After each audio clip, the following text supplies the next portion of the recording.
Bonjour à tous et bienvenue dans cette nouvelle vidéo. On se retrouve aujourd'hui pour une vidéo favori du mois de juin. Comme d'habitude, je vais commencer par les plantes et ensuite je vais parler de choses un petit peu plus diverses, donc je vous préviendrai dans le cas où ça ne vous intéresse pas, si ça ne parle pas de plantes, pour que vous puissiez quitter la vidéo avant, même si bon, ça peut vous intéresser quand même.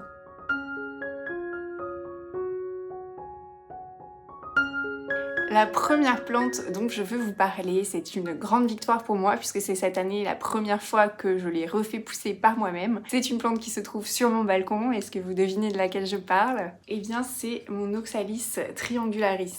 C'était une petite potée que j'avais achetée l'année dernière, je saurais même pas dire où, il y a moyen que ce soit dans un jardiland ou quelque chose comme ça. Je l'avais gardé sur le balcon jusqu'à l'automne et ensuite il avait commencé un petit peu à se défraîchir et à être moins joli forcément vu qu'il commençait à faire très frais dehors. Donc à ce moment-là j'avais tout rasé et j'avais conservé la motte telle quelle une fois sèche dans ma cave et je l'ai ressortie il me semble vers le mois d'avril. Ça a mis un petit moment avant que les premières feuilles commencent à sortir parce qu'on a eu un mois de mai qui était vraiment pas très ensoleillé disons. Donc ça a mis un moment, je désespérais un peu, du coup au bout d'un moment j'avais carrément déterré les bulbes pour regarder s'ils étaient encore viables et s'ils étaient pas pourris et en fait tout allait bien. Il suffisait juste que je sois un peu plus patiente. J'en avais profité, cela dit, pour remettre dans un terreau neuf avec de la perlite et donc ça a commencé à sortir courant du mois de mai, peut-être fin mai, je sais plus exactement. Et il est ressorti là actuellement beaucoup plus gros qu'il ne l'était quand je l'avais l'année dernière, donc là on a vraiment une belle potée. Je suppose que les bulbes se multiplient à l'intérieur et je trouve ça très chouette, il y a tout le temps des jolies fleurs. Le soir, les feuilles se mettent en mode dodo, donc ça se referme. Et aussi quand il y a beaucoup de soleil, ça fait ça. Donc voilà, je suis vraiment ravie de la manière dont il a repoussé parce que c'était la première fois que je faisais ça, je savais pas du tout à quoi m'attendre, même si bon j'avais déjà vu des vidéos sur le sujet, mais je savais pas si j'allais y arriver. En fait, c'est vraiment pas compliqué et j'ai pas eu grand chose à faire à part arroser, même s'il se passait rien, parce que c'était un petit peu désespérant au début. Mais au final, ça valait le coup. Une autre plante qui me rend très heureuse en ce moment par sa beauté et par sa facilité extrême d'entretien, c'est mon Dischidia. Alors, j'ai fait des recherches. C'est le Dischidia ionantha variegata, qui est aussi appelé le White Diamond. Donc pour ceux qui m'avaient parlé du White Diamond qui est en vente sur le site de Bouture et moi, eh bien c'est en vérité la même plante, c'est juste que sur Bouture et moi elle est présentée sur un espèce de cintre. Alors que là, elle est simplement en pot et j'ai l'impression que c'est surtout de la fibre, c'est pas vraiment du terreau à l'intérieur. Donc il pousse super bien, il a déjà bien grandi depuis le moment où je l'ai acheté. Au début, il me semble que je vous en avais déjà parlé, il y avait quelques feuilles qui jaunissaient au niveau des extrémités, ça pousse comme les Hoya en fait, ça lance des tiges et ensuite ça fait des feuilles. Donc je m'étais un petit peu inquiétée, mais je pense que c'était juste un petit temps d'adaptation parce que là, maintenant j'ai plus aucun problème. Je fais vraiment le strict minimum, c'est-à-dire que je vais rajouter un petit peu d'eau là de temps en temps quand je vais y penser en faisant le tour de mes plantes. Je fais rien de plus parce que j'ai peur de lui mettre trop d'eau. Et en plus, sur le site de Bouture et moi, celui qui est vendu sur Cintre, en fait, il est sur un tuteur en coco d'après ce que j'ai compris. Et il se nourrirait simplement de l'eau du tuteur en coco quand il est humide et de l'humidité ambiante. Donc je me dis qu'il vaut mieux peut-être pas trop l'arroser. Donc je fais comme ça et écoutez, ça va très bien. Peut-être une fois par semaine, je rajoute un petit peu d'eau carrément sur la surface. Ce qui n'est pas du tout habituellement ma façon d'arroser les plantes vu que je les douche et que je réimbibe bien le terreau. Après peut-être que ça fonctionnerait, hein, je sais pas. Peut-être que ça fonctionnerait si je faisais comme ça aussi. Mais voilà, en tout cas je suis super contente parce que c'est vraiment une plante qui pousse bien, qui est trop belle, qui a un côté déco que je trouve génial et en plus elle fait des feuilles qui sont presque intégralement blanches à certains endroits.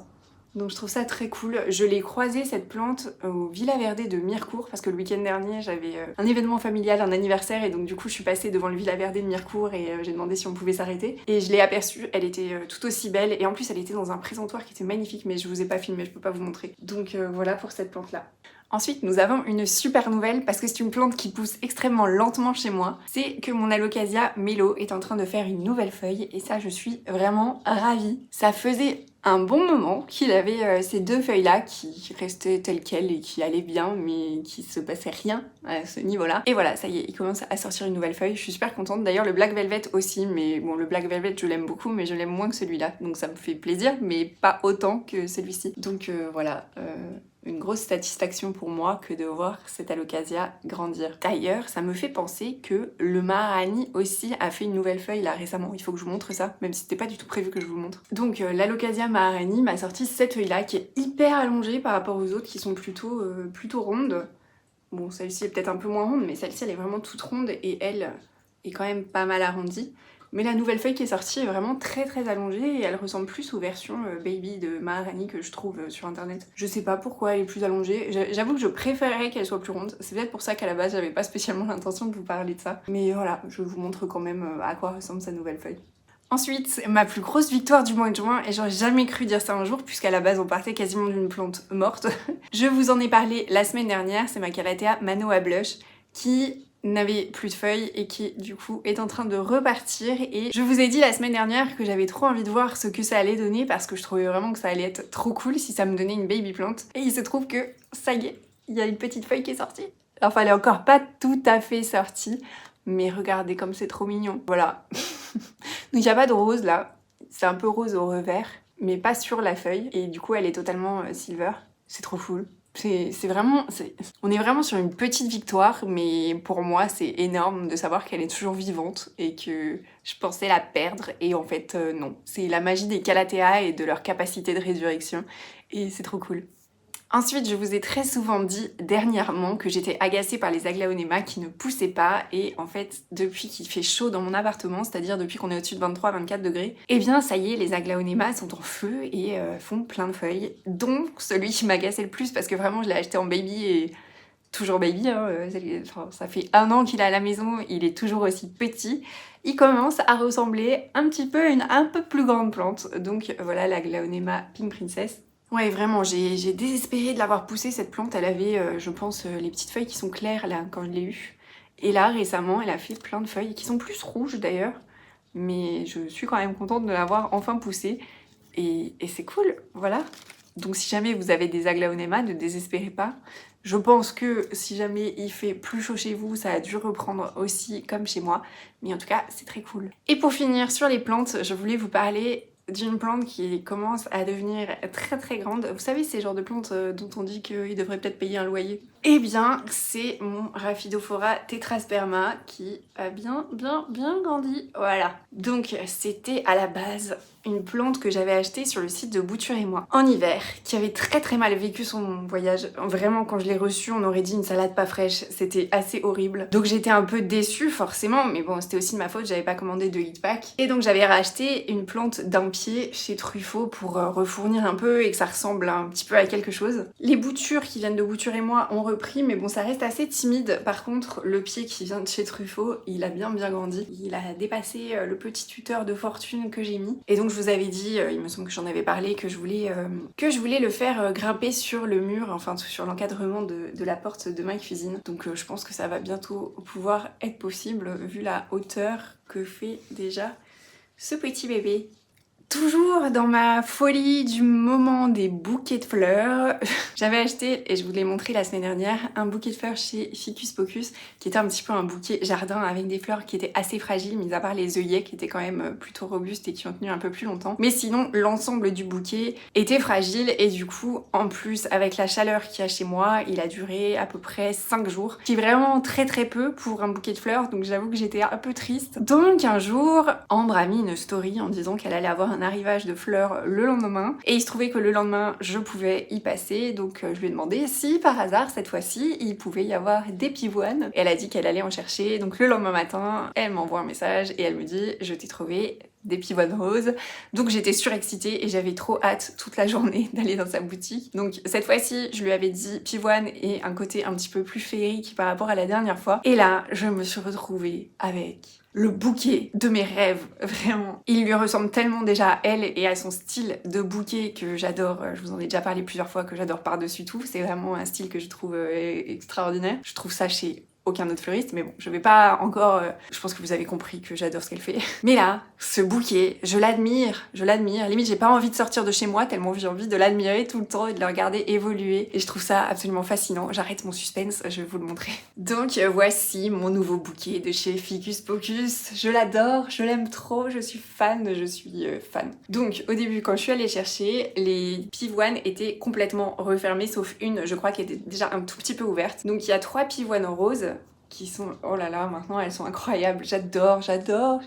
Donc il y en a 2 qui sont très bien ouvertes là maintenant. Ça s'est ouvert le lendemain matin de quand je les ai achetées, mais ça s'est ouvert un peu comme ça en fait. Donc celle-ci elle est pas encore totalement ouverte. Ça s'est ouvert comme ça quand je les ai vues le lendemain matin. Et puis au fil des jours ça s'ouvre de plus en plus et c'est magnifique. C'est magnifique, on dirait des fausses fleurs tellement elles sont parfaites. Et avec ça elle m'a mis donc des roses qui sont qui étaient à la base roses pâles mais qui là sont en train de un petit peu blanchir. Il y a des delphiniums violets qui sont trop jolis, j'adore, la couleur est absolument parfaite, je les trouve incroyables. Et à l'intérieur ici on a du limonium et ici c'est de l'asparagus qui est teinté en violet et que je pourrais garder après. En fait elle m'a dit que je pouvais quasiment tout faire sécher dans ce bouquet, donc ce serait plus ou moins joli mais que ça je pouvais le conserver, que le limonium, j'avais déjà du limonium dans un précédent bouquet mais avec un feuillage beaucoup plus fin, donc ça aussi ça peut se faire sécher. Bon elle m'a dit que les roses et les pivoines je pouvais les faire sécher aussi mais que bon ça tiendrait peut-être pas forcément bien et puis bon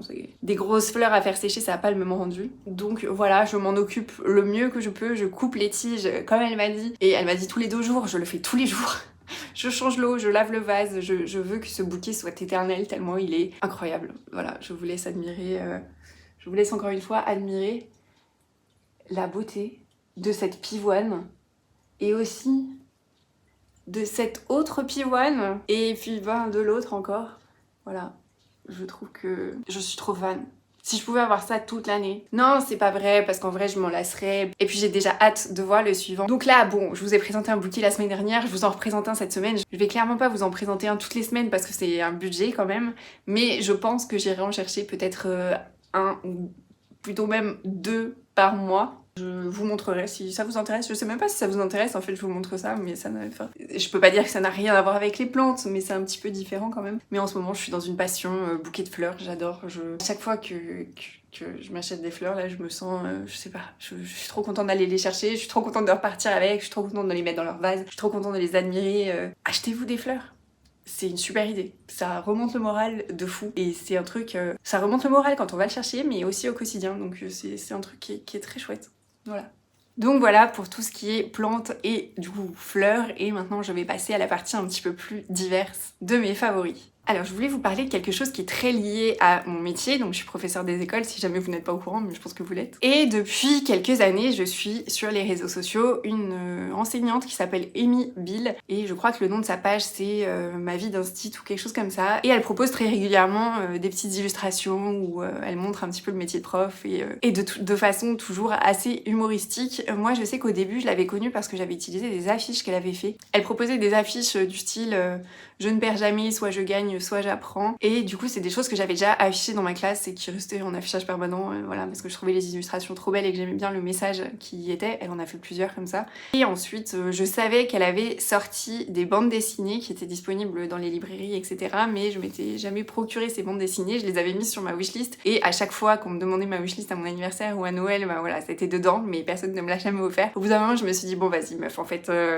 tu les auras jamais si tu ne les achètes pas toi-même. Donc je les ai commandés et je les ai lus d'une traite dans la soirée. Donc j'ai acheté, il y a 3 tomes, j'ai acheté le premier, donc celui-ci. Ensuite, j'ai acheté le 2, celui-ci, et j'ai acheté le 3, celui-ci. Et j'ai même acheté le dernier qu'elle a sorti, Secret en salle des maîtres. Donc là, ça parle plus de voilà, la conversation de prof dans la salle des maîtres. Et en fait, ce que j'adore dans ces livres, c'est que ça relate trop bien, trop bien mon quotidien, en fait. C'est vraiment des petites anecdotes par rapport à des perles que les enfants vont nous sortir, ou par rapport à notre quotidien et tout le travail qu'on fait. Vraiment, elle arrive à pointer des petits détails. Alors moi aussi, hein, souvent, j'ai plein d'anecdotes à raconter et on me voit un soir après que j'ai travaillé toute la journée, j'ai toujours 1000 anecdotes à raconter, mais le problème c'est que je les oublie au fur et à mesure et j'ai parfois des amis qui me disent mais tu devrais écrire un livre avec tous les trucs là, faut que tu les écrives parce qu'à chaque fois tu les oublies, mais il y a des trucs qui sont vraiment trop drôles. Et même mes parents, quand je leur raconte, ils sont ahuris en fait par tout ce que je peux vivre en une seule journée. Et c'est vrai que parfois je rentre chez moi moi et je me dis mais comment je fais pour survivre avec autant d'informations et autant de choses qui se sont passées, qui sont folles dans ma journée. Quand les gens me disent ça, je leur réponds mais en fait c'est déjà fait. Il y a une fille qui a déjà fait des BD qui retrace exactement le type d'anecdotes que je raconte tous les jours. Donc voilà, que vous soyez prof ou pas prof, que vous ayez envie voilà de passer un bon moment avec ces bandes dessinées, vraiment je vous les conseille parce que c'est pas seulement intéressant quand on est prof, certes ça nous parle plus quand on est prof parce que forcément ça parle de notre quotidien, mais ça peut aussi permettre à des gens qui ne connaissent pas forcément l'école de voir un petit peu les dessous, qu'est-ce qui s'y passe, ce dont on parle jamais parce que bon ça fait juste partie des choses qui nous paraissent normales et puis quand on les relit et qu'on les revoit dans une BD on se dit ah ouais c'est vrai que c'est drôle quand même mais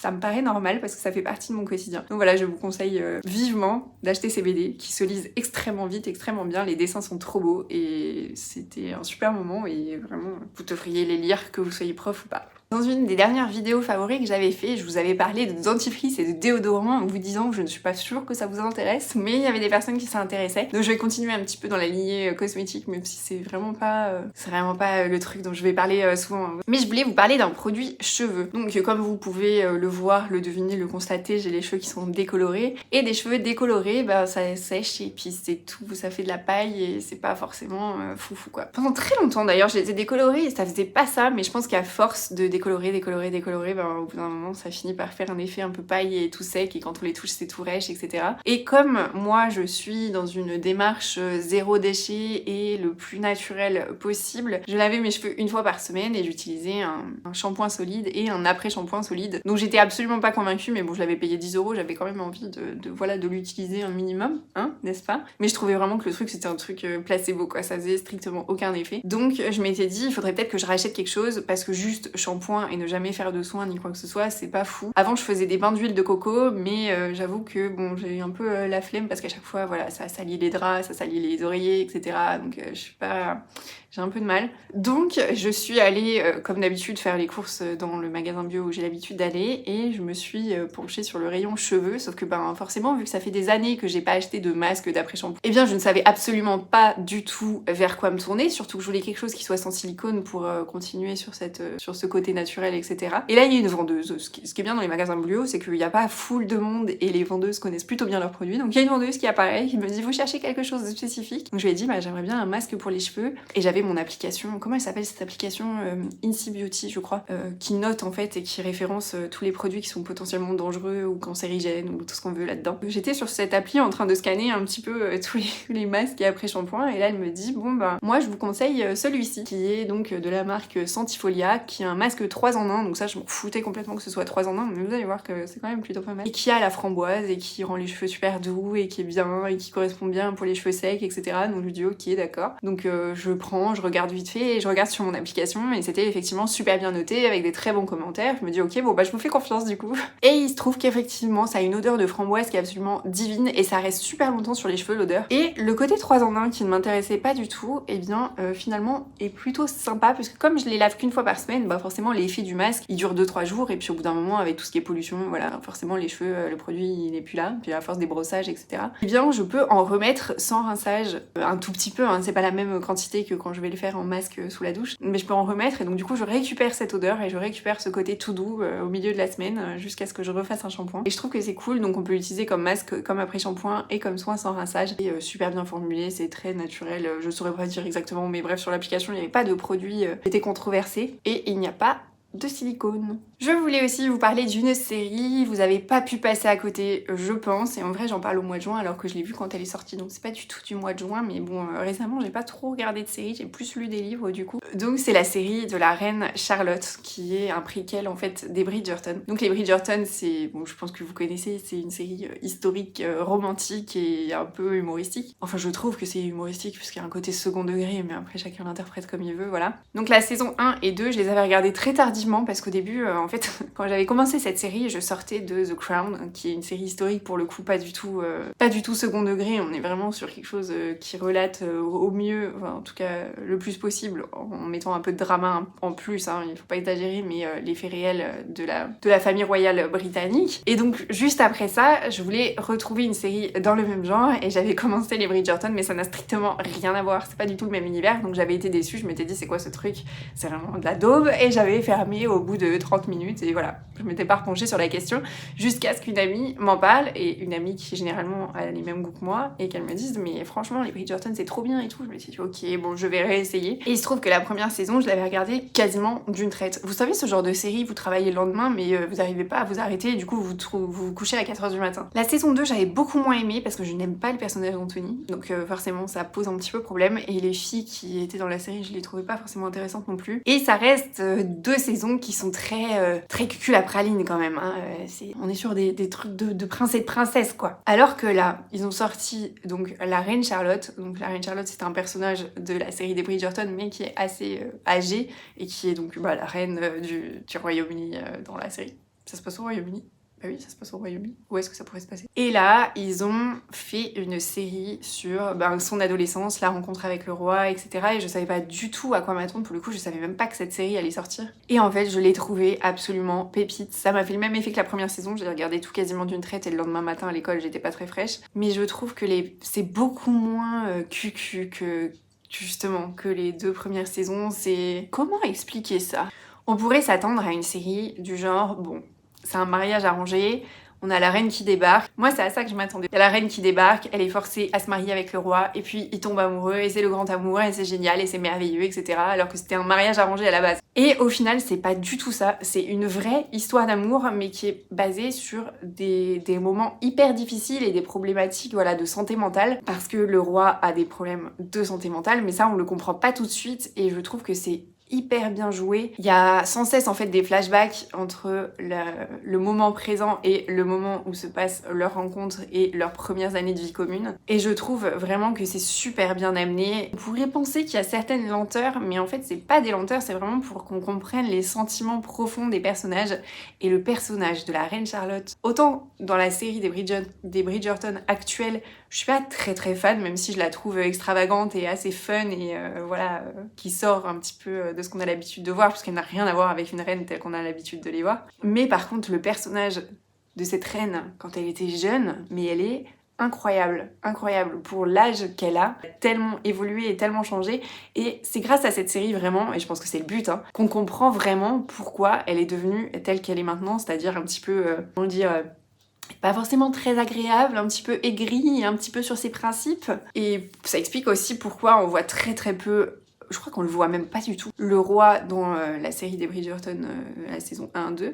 Donc voilà, je vous conseille de la regarder, et j'ai même acheté, mais je l'ai pas encore lu, mais parce que j'ai une pile de trucs à lire là, mais j'attends les vacances d'été parce que le reste du temps j'ai pas trop le temps quand je travaille. Mais j'ai acheté du coup le livre qu'ils ont sorti justement à l'occasion de cette saison de la Reine Charlotte, qui s'appelle la Reine Charlotte, qui fait partie donc de la série des Bridgerton, mais donc ça se passe avant. La dernière chose dont je voulais parler, c'est de musique. Je parle très peu de musique parce qu'en fait, j'écoute toujours un peu les mêmes artistes. Et mon artiste préféré, depuis que je l'ai découvert en 2020, c'est Sue the Kid, qui est donc un jeune, je crois qu'il est même plus jeune que moi, qui fait un espèce de mélange de rap, hip-hop. Je saurais pas trop comment décrire son style. Moi j'appelle ça...